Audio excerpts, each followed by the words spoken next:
ಒಂದಿಷ್ಟೇ ಚಿಕ್ಕ ಪಾಪು ಹಿಂಗೆ ಬಂದ್ಬಿಟ್ಟು ಹಿಂಗೆ ಬೆಳ್ಳಲ್ಲಿ ಕರೆದ್ಲು ನನ್ನ, ಹಿಂಗೆ ಕರೆದ್ಲು ಬಂದ್ಬಿಟ್ಟು ನೀನು ಬ್ಯಾಂಗಲ್ ಬಂಗಾರಿನ ಅಲ್ಲ. ನಾನು ಅಯ್ಯೋ ಕರೆಕ್ಟ್ ನಾನೇ ಬ್ಯಾಂಗಲ್ ಬಂಗಾರ. ಆ ರೌಡಿ ರೈಮ್ ಸಾಂಗ್ ಇಂದ ಇಂಟ್ರೊಡ್ಯೂಸ್ ಆಗುತ್ತೆ, ಪ್ರಪಂಚ ಇಂಟ್ರೊಡ್ಯೂಸ್ ಆಯ್ತು.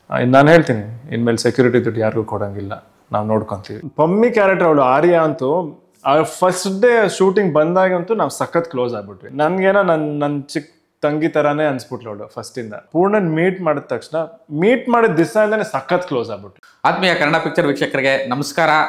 ಎಕ್ಕ ಮುತ್ತು ನನ್ನ ಜೊತೆಗಿದ್ದಾರೆ. ಎಕ್ಕ ಇಡೀ ಕರ್ನಾಟಕ ಸಂಭ್ರಮಿಸ್ತಾ ಇರುವಂಥ ಹೊತ್ತು, ವೀಕ್ ಡೇಸ್ ಅಂತಲ್ಲ ಅಥವಾ ವೀಕೆಂಡ್ ಅಂತಲ್ಲ, ಮಳೆ ಅಂತಲ್ಲ, ಎಲ್ಲ ಕಡೆ ಥಿಯೇಟರ್ಗಳು ತುಂಬಿ ತುಳುಕ್ತಾ ಇದೆ. ನೋಡೋದಕ್ಕೆ ಸಂತೋಷ ಆಗ್ತಿದೆ. ಫ್ಯಾಮಿಲಿಗಳ ಸಿನಿಮಾ ಥಿಯೇಟರ್ಗಳಿಗೆ ನುಗ್ಗಿ ಬರ್ತಾ ಇರೋವಂಥದ್ದು, ಅದನ್ನು ನೋಡೋದಕ್ಕೆ ಇನ್ನೊಂದು ಮತ್ತೊಂದು ಆನಂದ ಅಂತ ಹೇಳ್ಬೋದು. ದೊಡ್ಡ ಮನೆ ಸಿನಿಮಾ, ದೊಡ್ಡ ಮನೆ ಮಗನ ಸಿನಿಮಾ ಈ ಥರ ಆಗ್ತಿರೋದು ಇನ್ನೊಂದು ದೊಡ್ಡ ಸಂಭ್ರಮ. ಸೊ ನನ್ನ ಜೊತೆಗೆ ಎಕ್ಕ ಮುತ್ತು ಇದ್ದಾರೆ. ಸೊ ತುಂಬ ದೊಡ್ಡ ಸಕ್ಸಸ್ಸು, ತುಂಬ ದೊಡ್ಡ ಸಂಭ್ರಮಕ್ಕೆ ಸಾಕ್ಷಿಯಾಗಿದೆ ಎಕ್ಕ. ಸೊ ಇದೇ ಜಾಗದಲ್ಲಿ ಕೂತ್ ಮಾತಾಡಿದ್ವಿ ಬಿಫೋರ್. ಹೌದು ಹೌದು ಹೌದು, ನನಗೆ ಅದೇ ನೆನಪಾಗ್ತಿದೆ. ಆ್ಯಂಡ್ ಆ ಒಂದು ಸಕ್ಸಸ್ ಮಾತಾಡೋದು ತುಂಬ ಖುಷಿಯಿಂದ ಇವತ್ತು ಬಂದಿದ್ದೀನಿ ಸರ್. ಮೊದಲಿಗೆ ಅಭಿನಂದನೆಗಳು, congratulations. Thank you so much. ಒಂದು ಎಕ್ಕ ಮುತ್ತು ಅನ್ನೋ ಒಂದು ಕ್ಯಾರೆಕ್ಟರು ಅಥವಾ ಆ ಎಕ್ಕ ಫಿಲ್ಮು ಇವತ್ತು ತುಂಬ ಫ್ಯಾಮಿಲಿಗಳ ಎದೆಯೊಳಗೆ ಇಳಿದು ಬಿಟ್ಟಿದೆ ಪಿಕ್ಚರ್. ಸೊ ಹಾಗಾಗಿನೇ ಮಕ್ಕಳಿಂದ, ಮುದುಕರಿಂದ, ಯುವಕರಿಂದ ಎಲ್ಲರೂ ಏಕ್ದಮ್ ನುಗ್ತಾ ಇರೋವಂಥ ಒಂದು ಹೊತ್ತು ಇದು. ಯೂಶಲಿ ಅಪ್ಪುಸರ್ ಸಿನಿಮಾಗಳಿಗೆ, ಶಿವಣ್ಣನ ಸಿನಿಮಾಗಳಿಗೆ, ನಿಮ್ಮ ತಂದೆಯವರ ಸಿನಿಮಾಗಳಿಗೆ, ತಾತವರ ಸಿನಿಮಾಗಳಿಗೆ, ಎಲ್ಲ ಸಿನಿಮಾಗಳು ಈ ಥರದ್ದು ಫ್ಯಾಮಿಲಿ ಅಂತ. ಅಣ್ಣವ್ರ ಮನೆ ಅಂತಂದ್ರೇ ಅದೊಂದು ಫ್ಯಾಮಿಲಿ ಸಿನಿಮಾ ಅನ್ನೋದೊಂದು ಯಾವಾಗಲೂ ಎಲ್ಲರ ಜೊತೆಗೂ, ಎಲ್ಲರ ಮನಸ್ಸಲ್ಲೂ ಇರುತ್ತೆ ಕನ್ನಡ ಪ್ರೇಕ್ಷಕರಲ್ಲಿ. ಸೊ ಅದೊಂದು ಆಗಿದೆ ಈಗ ಮತ್ತೆ ಮ್ಯಾಜಿಕ್ ಅಂತ ಅನಿಸ್ತಾ ಇದೆ. ಸಖತ್ ಖುಷಿ ಆಗ್ತಿದೆ. ಅಂದರೆ ಒಂದಂತೂ ನಮ್ಗೆ ಅನಿಸಿದ್ದು, ಈ ಪಿಕ್ಚರ್ನಂತೂ ಮಜಾ ಮಾಡ್ತಾರೆ ಅನ್ನೋ ನಂಬಿಕೆ ಇತ್ತು. ನಿಜವಾಗ್ಲೂ ಹೆಂಗೆ ತೊಗೊತಾರಂತ ಅಷ್ಟು ನಿಜವಾಗ್ಲೂ ಗೊತ್ತಿರಲಿಲ್ಲ. ಮಜಾ ಮಾಡ್ತಾರಂತ ಇತ್ತು. ನೀವು ಹೇಳ್ದಂಗೆ ಪ್ರತಿಯೊಬ್ಬರು ಮಜಾ ಮಾಡಿದ್ದಾರೆ. ಈಗ ಮಕ್ಕಳು ತೊಗೊಂಡ್ರೆ ಅದೊಂದು ಸಾಂಗಿಂದ ಎಷ್ಟು ಇಷ್ಟಪಟ್ಬಿಟ್ಟಿದೆ. ನಾನು ಮೊನ್ನೆ ಮೈಸೂರಿಗೆ ಹೋಗಿದ್ವಿ. ಮೈಸೂರಲ್ಲಿ ಹಿಂಗೆ ಕಾಫಿ ಕುಡಿತಾ ಇದ್ದೆ. ಒಂದಿಷ್ಟೇ ಚಿಕ್ಕ ಪಾಪು ಹಿಂಗೆ ಬಂದ್ಬಿಟ್ಟು ಹಿಂಗೆ ಬೆಳ್ಳಲ್ಲಿ ಕರೆದ್ಲು ನನ್ನ, ಹಿಂಗೆ ಕರೆದ್ಲು ಬಂದ್ಬಿಟ್ಟು ನೀನು ಬ್ಯಾಂಗಲ್ ಬಂಗಾರಿನ ಅಲ್ಲ. ನಾನು ಅಯ್ಯೋ ಕರೆಕ್ಟ್ ನಾನೇ ಬ್ಯಾಂಗಲ್ ಬಂಗ. ಅಂದರೆ ಇವತ್ತು ನನ್ನನ್ನು ಹಾಡು ಮುಖಾಂತರ ಗುರುತಿಸ್ತವ್ರೆ ಸುಮಾರು ಜನ. ಆ್ಯಂಡ್ ಮಕ್ಕಳಾಗಲಿ ಮಾಲ್ಗಳಲ್ಲಿ ಡ್ಯಾನ್ಸ್ ಮಾಡ್ತಿರೋದು. ಇವಾಗ ಮಾಮೂಲಿ ಥಿಯೇಟ್ರ್ಗಳಲ್ಲಂತೂ ಸೆಲೆಬ್ರೇಷನ್ ಜೋರಾಗಿರುತ್ತೆ ಬಿಡಿ, ಫ್ಯಾನ್ಸ್ಗಳು, ಹುಡುಗರೆಲ್ಲ. ಬಟ್ ಮಾಲಲ್ಲಿ ಇವತ್ತು ಚಿಕ್ಕ ಚಿಕ್ಕ ಮಕ್ಕಳು, ಹೆಣ್ಮಕ್ಳು ಎಲ್ಲ ಡ್ಯಾನ್ಸ್ ಮಾಡ್ತಾರೆ ನೋಡಿ, ಸಖತ್ ಖುಷಿ ಆಗುತ್ತೆ. ಆ್ಯಂಡ್ ನೀವು ಹೇಳ್ದಂಗೆ ಏನಕ್ಕೆ ನನಗನ್ಸತ್ತೆ ಇವತ್ತು ಸಿನಿಮಾ ಎಲ್ರಿಗೂ ತಲುಪಿದೆ ಅಥವಾ ಅವ್ರ ಮನ್ಸಿಗೆ ಮುಟ್ಟಿದೆ ಅಂದರೆ ಇಮೋಷನಿಂದ. ಯಾಕಂದರೆ ಸಿನಿಮಾ ಹೆಂಗೆ ಇದ್ರು ಆ ಇಮೋಷನ್ ಅನ್ನೋದು ಪ್ರತಿಯೊಬ್ಬರಿಗೂ ಅನಿಸಿದೆಯಲ್ಲ, ಅದಕ್ಕೆ ಇವತ್ತು ಸಿನಿಮಾ ಎಲ್ರಿಗೂ ಕನೆಕ್ಟ್ ಆಗಿರೋದು ಸಖತ್ ಖುಷಿ ಆಗ್ತಿದೆ. ನನಗೆ ಲಾಸ್ಟ್ ಇಂಟರ್ವ್ಯೂಲಿ ಅಂದರೆ ಬಿಫೋರ್ ರಿಲೀಸು ನೀವು ಮಾತಾಡ್ಬೇಕು, ಪ್ರತಿ ಸಲ ನೆಮ್ಮದಿಯಾಗಿ ನಿದ್ದೆ ಮಾಡಬೇಕು, ನೆಮ್ಮದಿಯಾಗಿರಬೇಕು ಅಂತ ಪ್ರತಿ ಸಲ ಒತ್ತಿ ಹೇಳ್ತಾ ಇದ್ರಿ. ಸೊ ಸಿನಿಮಾ ನೋಡ್ಬೇಕಾದ್ರೆ ತುಂಬ ಕನೆಕ್ಟ್ ಆಯಿತು. ಹೌದಾ? ಸೂಪರ್. ಐ ಮೀನ್ ಅಂದರೆ ಆ ಲೇಯರೇ ಅಲ್ವಾ ಸಿನಿಮಾದಲ್ಲಿ ತುಂಬ ಮೇಜರ್ ಎಳೆ ಅದು. ಸೊ ಹಾಗಾಗಿ ಒಂದು ಒಬ್ಬ ನಟನಾಗಿ ಸೊ ಎರಡನೇ ಸಿನಿಮಾಗೆ ಇಷ್ಟು ದೊಡ್ಡ ಮಟ್ಟದ ಅಪ್ರಿಷಿಯೇಷನ್ನು ಪ್ಲಸ್ ಅಂದರೆ ಇದು ನಿರೀಕ್ಷೆ ಮಾಡಿದ್ರಾ ಈ ಸಬ್ಜೆಕ್ಟ್ ಕೇಳುವಾಗ? ಮತ್ತು ಈ ಪ್ರಾಸೆಸ್ ಹೆಂಗಿತ್ತು ಅಂತ? ಅಂದರೆ ನನಗೆ ಕತೆ ತುಂಬ ಮುಟ್ಬಿಟ್ಟಿತ್ತು. ಅಂದರೆ ಆ ಮುತ್ತು ಕ್ಯಾರೆಕ್ಟರ್ ಇದೆಯಲ್ಲ, ಆ ಜರ್ನಿ ಆ್ಯಂಡ್ ನೀವು ಹೇಳ್ದಂಗೆ ಈ ನೆಮ್ಮದಿಯ ಹುಡುಕಾಟ ಇದೆಯಲ್ಲ, ಅದು ಪ್ರತಿಯೊಬ್ಬರಿಗೂ ಕನೆಕ್ಟ್ ಆಗುತ್ತೆ ಅನ್ನೋ ಆ ನಂಬಿಕೆ ಇತ್ತು. ಯಾಕೆಂದರೆ ಜೀವನದಲ್ಲಿ ಎಲ್ಲರೂ ನಾವು ಎಷ್ಟೇ ಕೆಲಸ ಮಾಡಲಿ, ಏನೇ ದುಡಿಲಿ, ಏನೇ ಮಾಡಿದ್ರೂ ಕೊನೆಗೆ ನೆಮ್ಮದಿ ಇಲ್ಲ ಅಂದರೆ ಜೀವನ ಪ್ರಯೋಜನ ಇಲ್ಲ ಅಂತಲೇ ಹೇಳ್ತಾರೆ. ಸೊ ಈ ನೆಮ್ಮದಿಯ ಹುಡುಕಾಟ ಇದೆಯಲ್ಲ, ಅದು ನನಗೆ ಸಖತ್ ಕನೆಕ್ಟ್ ಆಯಿತು. ಆ್ಯಂಡ್ ಈ ಕ್ಯಾರೆಕ್ಟರ್ದು ವೇರಿಯೇಷನ್ಸ್ ಇದೆಯಲ್ಲ, ಈ ಮಗು ಮತ್ತು ಮೃಗದು ಆ ಹೊಡೆದಾಟ ನೀವು ಸಿನಿಮಾದಲ್ಲಿ ಏನು ನೋಡ್ತೀರಾ, ಅದು ಪ್ರತಿಯೊಬ್ಬ ಮನುಷ್ಯನಲ್ಲೂ ನಡೆಯುವಂಥದ್ದು. ಸೊ ನನಗೆ ಅದು ಕೇಳಿದ ತಕ್ಷಣ ಖಂಡಿತ ಈ ವಿಷಯನ ತುಂಬ ಜನ ಇಷ್ಟಪಡ್ತಾರೆ. ಈ ಮಗು ಮತ್ತು ಮೃಗ ಅನ್ನೋದು ಪ್ರತಿಯೊಬ್ಬರ ಮನಸ್ಸಲ್ಲೂ ಇದ್ದೇ ಇರುತ್ತೆ. ಸೊ ಆ ಹೊಡೆದಾಟನ ಅವ್ರು ನೋಡಿದ್ರೆ ಅವ್ರಿಗೆ ಕನೆಕ್ಟ್ ಆಗುತ್ತೆ, ಅದರಿಂದ ಏನೋ ಒಂದು ಅವ್ರ ಮನ್ಸಿಗೆ ತಾಗುತ್ತೆ ಅನ್ನೋದು ಆ ನಂಬಿಕೆ ಅಂತೂ ಖಂಡಿತ ಇತ್ತು. ನಟನಾಗಿ ಅಂದರೆ ಒಂದು ಶ್ರೀರಂಗಪಟ್ಟಣ ಅಥವಾ ಎಲ್ಲೋ ಒಂದು ಹಳ್ಳಿಯಲ್ಲಿ ಒಂದು ಶುರುವಾಗುವಂಥ ಒಂದು ಕತೆ, ಅಲ್ಲಿನ ಮುತ್ತು ಇಲ್ಲಿವರೆಗೂ ಬರುವಂಥದ್ದು. ಅಂದರೆ ಭಾಷೆ ವೇರಿಯೇಷನ್ ಆಗುತ್ತೆ, ನಿಮ್ಮ ಭಾವನೆಗಳು ವೇರಿಯೇಷನ್ ಆಗುತ್ತೆ, ಮತ್ತು ಇಲ್ಲಿ ಬೆಂಗಳೂರಿಗೆ ಬಂದಮೇಲೆ ಅಲ್ಲೊಂದು ನಿಮ್ಮ ಪಾತ್ರ ವೇರಿಯೇಷನ್ ಆಗುತ್ತೆ, ಅಲ್ಲಿಂದ ಇನ್ನೊಂದೇನೋ ಚೇಂಜ್ ಅವರು. ಅಂದರೆ ಕೊನೆ ಕ್ಲೈಮ್ಯಾಕ್ಸ್ವರೆಗೂ ಒಬ್ಬ ನಟನಾಗಿ ನಿಮ್ಮೊಳಗೆ ತುಂಬ ಚೇಂಜಸ್ಗಳು ಕಾಣಿಸ್ತಾನೆ ಹೋಗುತ್ತೆ ಪ್ರತಿ ಹಂತದಲ್ಲೂ. ಒಬ್ಬ ಆ್ಯಕ್ಟರ್ ಆಗಿ ನಿಮಗೆ ಈ ಥ್ರೋಟ್ ಜರ್ನಿಯಲ್ಲಿ ಅದನ್ನು ಪ್ಲೇ ಮಾಡೋವಂಥ ಹೊತ್ತಲ್ಲಿ ಹೇಗಿತ್ತು ಮತ್ತು ಈ ರಿಸಲ್ಟ್ಸ್ ಹೇಗೆ ಕಾಣಿಸ್ತಾ ಇದೆ? ಸಖತ್ತಾಗಿ ಕೇಳಿದ್ರಿ ಆ್ಯಕ್ಚುಲಿ ನೀವು. ನನಗೆ ಫಸ್ಟ್ ಕಥೆಯಲ್ಲಿ ಇಷ್ಟ ಆಗಿದೆ ಈ ವಿಷಯನೇ. ಅವರು ನನಗೆ ರೋಹಿತ್ ಸರ್ ಕತೆ ಹೇಳಿದಾಗ ನನಗೆ ಕ್ಯಾರೆಕ್ಟರ್ ಬಗ್ಗೆ ಹೇಳಿದ್ರು. ಈ ಚೇಂಜ್ ಓವರ್ ಏನಿತ್ತು, ನನಗೆ ಇದನ್ನು ಆ್ಯಕ್ಟ್ ಮಾಡ್ಬೇಕಂತ ಸಖತ್ ಆಸೆ ಪಟ್ಬಿಟ್ಟೆ ನಾನು. ಅದಕ್ಕೆ ಇಮಿಡಿಯೇಟಾಗಿ ನಾವು ಕೆಲಸ ಶುರು ಮಾಡಿದ್ವಿ. ಸೊ ನೀವು ಕಥೆಯಲ್ಲಿ ನೋಡಿದ್ರೆ ಈಗ ಹಳ್ಳಿಲಿದ್ದಾಗ ಅವನ ಸ್ವಭಾವ, ಅವ್ನು ಆಡೋ ರೀತಿನೇ ಬೇರೆ. ಅಲ್ಲಿ ಏನಾಯಿತು, ನನಗೆ ಈಗ ಭಾಷೆ ನೀವು ಹೇಳ್ದಂಗೆ ಒಂದು ಊರಿನ ಭಾಷೆ ಬೇರೆ ಥರ ಇರಬೇಕು ಅಂತ ನಾವು ಸುಮಾರು ಹೊತ್ತು ಡೈಲಾಗ್ ರಿಹರ್ಸಲ್ಸ್ ಎಲ್ಲ ಮಾಡಿದ್ವಿ, ಪ್ರಾಕ್ಟೀಸ್ ಮಾಡಿದ್ವಿ. ಆ್ಯಂಡ್ ಯಾವುದೋ ಒಂದೇ ಒಂದು ಊರು, ಈ ಊರು ಅಂತ ಹೇಳೋದು ಬೇಡ, ಬಟ್ ಆ ಹಳ್ಳಿ ಒಂದು ಭಾಷೆ ಅಥವಾ ಮಾತಾಡೋ ಸ್ಟೈಲ್ ಇದೆಯಲ್ಲ, ಈಗ ಹುಡುಗರು ಬಂದಾಗ ಮಾತಾಡೋ ಸ್ಟೈಲೇ ಬೇರೆ.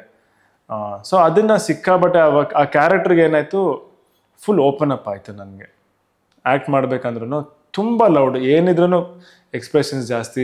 ನಾನು ಹೇಳ್ದಲ್ಲ, ಹಿಂಗೆ ಮಾತಾಡ್ತಿದ್ದಂಗೆ ಬಾಡಿ ಹಿಂಗೆ ಜಾಸ್ತಿ ಮೇಲ್ ಬರುತ್ತೆ.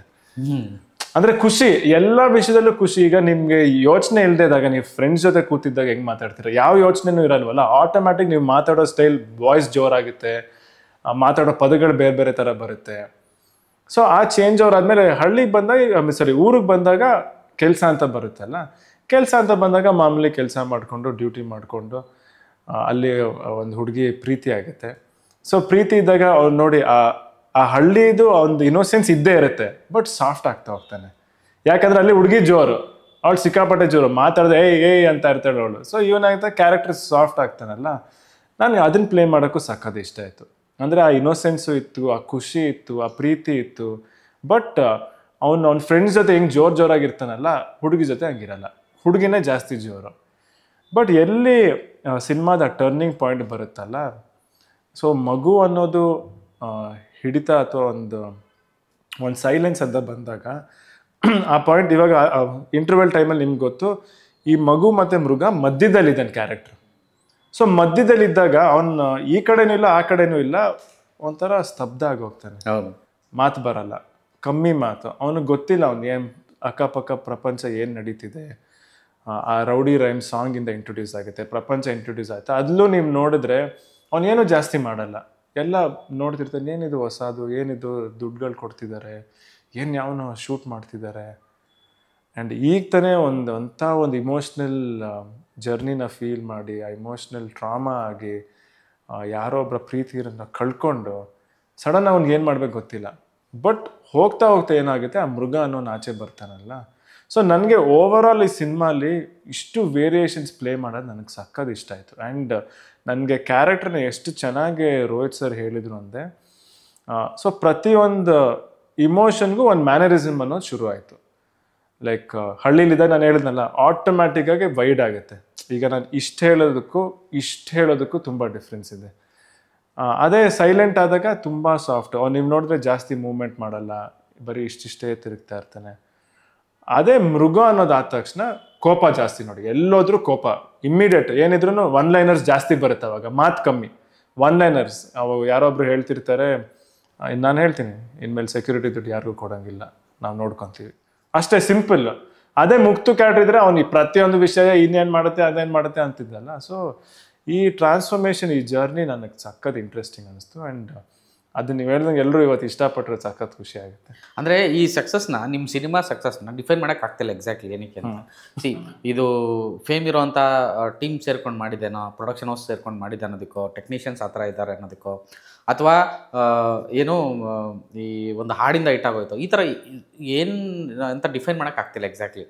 ಬಟ್ ಈ ಸೀಸನ್ಗಂತೂ ಜನ ಅಪ್ಕೊಂಡಿದ್ದಾರೆ ಅನ್ನೋದು ಒಂದು ಇದ್ರ. ಇಲ್ಲಿ ತುಂಬ ವಿಷಯಗಳು ಮೆಟಾಫರಿಕಾಗಿ ಹೇಳಿದ್ದಾರೆ ಡೈರೆಕ್ಟ್ರು.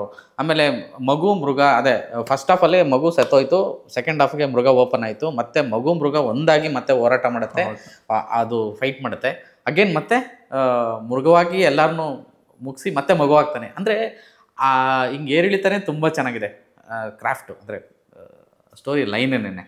ಸೊ ಅದು ಅದೃಷ್ಟ ಅನಿಸುತ್ತೆ, ಅಂದರೆ ಆ ಥರದ ಆರ್ಟಿಸ್ಟ್ಗಳಿಗೆ ಅಥವಾ ಆ ಥರದ್ದು ಸಿಗೋವಂಥದ್ದು. ಇಲ್ಲ, ಡೆಫಿನೆಟ್ಲಿ ನೀವು ಹೇಳ್ದಂಗೆ ಸಿನಿಮಾದಲ್ಲಿ ತುಂಬ ವಿಷಯ ಮೆಟಫರಿಕ್ ಆಗಿದೆ.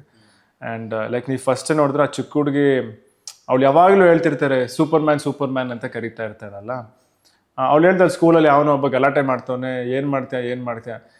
ಸೊ ಅಲ್ಲೇ ಮುತ್ತು ಹೇಳಿರ್ತಾನೆ, ನಾನೇನು ಸುಮ್ಮನೆ ಬಿಡ್ತಾನೆ, ಅಂದರೆ ಇನ್ನೋಸೆಂಟಾಗಿ ಹೇಳೋದು ಅವನೇನು ಯೋಚನೆ ಮಾಡಿಲ್ಲ, ನಾವು ಮಾಡ್ತೀವಲ್ಲ ಗೇಮ್ ಹಾಕಿ ಹಿಂಗೆ ಹೊಡಿತೀನಿ ನಾನು ಅಂತ ಜಸ್ಟ್ ಕ್ಯಾಶುಯಲ್ ಆಗಿ ಹೇಳಿರ್ತಾರೆ. ಈಗ ಮಕ್ಳಿಗೆ ಹೆಂಗೆ ನಾವು ಸಮಾಧಾನ ಮಾಡಬೇಕು. ಬಟ್ ಅದೇ ಏನಾಗುತ್ತೆ ನೋಡಿ, ಆ ಮಗು ಅನ್ನೋದು ಎಲ್ಲೋ ಒಂದು ಕಡೆ ಉಳ್ಕೊಂಡಿದೆ ಅದು.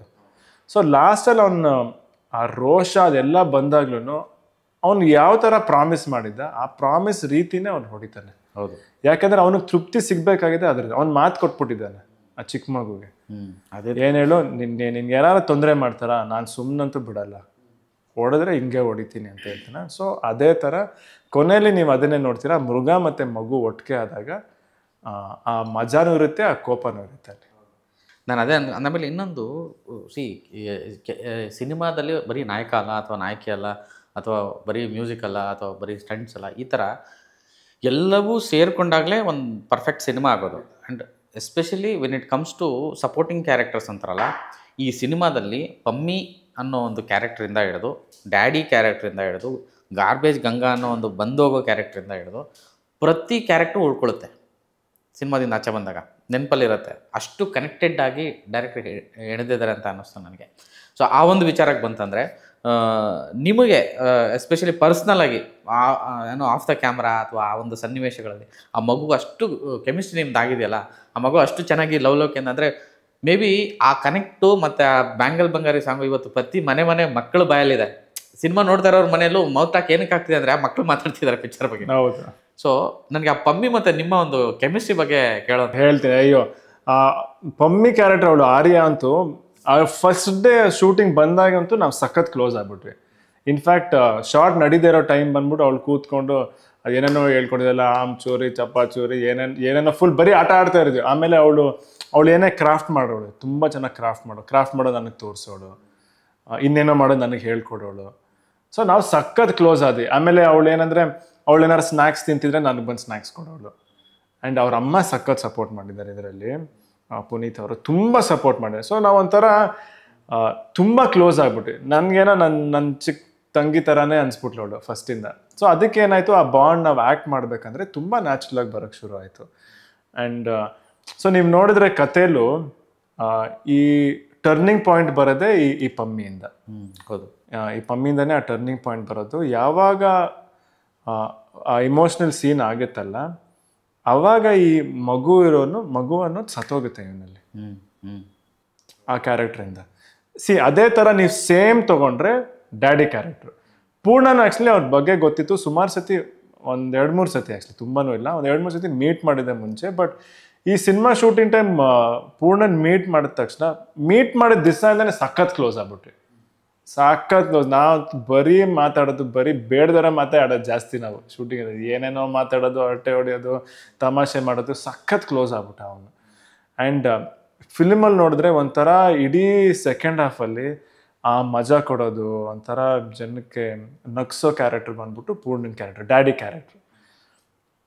ಸೊ ಹೆಂಗೆ ನಾವಿಬ್ರು ಆಫ್ ಸ್ಕ್ರೀನ್ ಕ್ಲೋಸ್ ಆದ್ವಿ, ಆನ್ ಸ್ಕ್ರೀನು ಅದೇ ಥರ ಬಾಂಡಿಂಗ್ ಕಾಣಿಸುತ್ತೆ. ಆ್ಯಂಡ್ ಸೇಮ್ ನೀವು ಇದ್ರಲ್ಲಿ ನೋಡಿದ್ರು ಮೃಗ ಥರ ಇರೋನು ಯಾವಾಗ ಈ ಡ್ಯಾಡಿ ಕ್ಯಾರೆಕ್ಟರ್ದು ಇಮೋಷ್ನಲ್ ಸೀನ್ ಆಗುತ್ತಲ್ಲ, ಆ ಮೃಗ ಅನ್ನೋದು ಸತ್ತೋಗುತ್ತೆ. ಸೊ ಸೇಮ್ ಮೆಟಫೋರಿಕ್ ಅಂತ ನಾವು ಮಾತಾಡ್ತಿದ್ವಲ್ಲ, 2 ಇಂಪಾರ್ಟೆಂಟ್ ಕ್ಯಾರೆಕ್ಟರ್ ಇವನಿಗೆ ತುಂಬ ಹತ್ತಿರವಾದವರು, ಒಂದು ಪಮ್ಮಿ ಮತ್ತು ಇನ್ನೊಂದು ಡ್ಯಾಡಿ. ಪಮ್ಮಿಯಿಂದ ಏನಾಗುತ್ತೆ, ಆ ಮಗು ಅನ್ನೋದು ಸತ್ತೋಗಿ ಮೃಗ ಅನ್ನೋದು ಆಚೆ ಬರ್ತಾ ಇರುತ್ತೆ. ಯಾವಾಗ ಈ ಮೃಗ ಜಾಸ್ತಿ ಆಗುತ್ತೆ, ಈ ಡ್ಯಾಡಿ ಅನ್ನೋ ಕ್ಯಾರೆಕ್ಟ್ರಿಂದ ಆ ಮೃಗ ಮತ್ತೆ ಸತ್ತೋಗುತ್ತೆ. ಸೊ ಓವರ್ ಆಲ್ ಆ ರೌಂಡ್ ಆಫ್ ಆಗುತ್ತೆ ಸಿನಿಮಾದಲ್ಲಿ. ಲೈಕ್ ನೀವು ಹೇಳ್ದಂಗೆ ಆ ಆಫ್ ಸ್ಕ್ರೀನ್ ಬಾಂಡ್ ಇದೆಲ್ಲ, ಅದು ಸಖತ್ ಇಂಪಾರ್ಟೆಂಟು. ಆ್ಯಂಡ್ ನನಗೆ ಇವತ್ತು ಇಬ್ರು ಎಷ್ಟು ಕ್ಲೋಸ್ ಆಗ್ಬಿಟ್ಟಿದ್ದಾರೆ ಗೊತ್ತಾ, ನನಗೆ ಸಿಕ್ಕಾಬಟ್ಟೆ ಕ್ಲೋಸ್. ಆಮೇಲೆ ಈ ಪಮ್ಮಿ ಏನಂದರೆ, ನನ್ನ ಫ್ರೆಂಡ್ ಒಬ್ಬ ಇದ್ದಾನೆ ಆಯಿತಾ, ನನ್ನ ಫ್ರೆಂಡ್ ಒಬ್ಬ ರಿಜಿನ್ ಅಂತ, ಅವನ ಮಗು ಮತ್ತು ಇವಳು ನೋಡೋಕೆ ಆಲ್ಮೋಸ್ಟ್ ಒಂದೇ ಥರ ಇದ್ದಾರೆ, ಸೇಮ್ ಏಜ್. ನಾನು ಅವನ ಮಗು ನನ್ನಂತೂ ಸಿಕ್ಕಾಬಟ್ಟೆ ಕ್ಲೋಸು, ತುಂಬ ಅಂದರೆ ಸಿಕ್ಕಾಬಟ್ಟೆ ಅಟ್ಯಾಚ್ಮೆಂಟ್. ಅಂದರೆ ಅವ್ನ ಮಗು ಬಂದಾಗೆಲ್ಲ ಅವಳು ಫಸ್ಟ್ ಬರೋದೇ ನನ್ನ ಹತ್ರ. ಸೊ ಆ ಅಟ್ಯಾಚ್ಮೆಂಟ್ ನನಗೆ ಆರೆಂಜ್ ಜೊತೆನೂ ಬಂದ್ಬಿಡ್ತು ಇಮ್ಮಿಡಿಯೇಟಾಗಿ.